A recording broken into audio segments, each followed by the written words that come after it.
Askofu Daktari George Andrew Pindua, vaa kofia hii katika jina la Baba, Mwana na Roho Mtakatifu.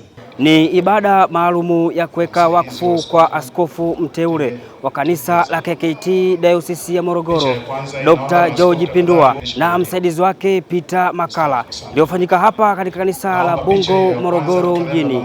Mgeni rasmi katika hafla hii alikuwa mkuu wa mkoa wa Morogoro akimwakilisha Rais wa Jamhuri ya Muungano wa Tanzania, Mheshimiwa Dr. Samia Suluhu Hassan, ambapo mkuu wa mkoa Adam Malima amesema Rais Samia ametoa milioni 50 kwa dayosisi hii kwa ajili ya kusaidia maendeleo kwenye miradi mbalimbali.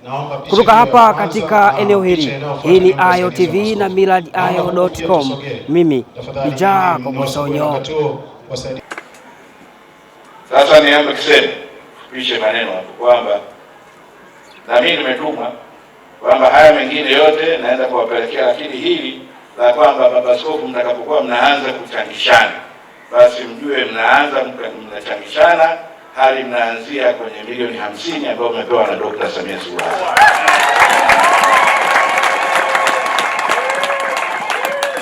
Kwa hiyo kwenye hii miradi yetu wakati tunaanza kuchangishana, tujue tumeanzia na milioni 50 ambazo mimi nimeelekezwa niziseme hapa.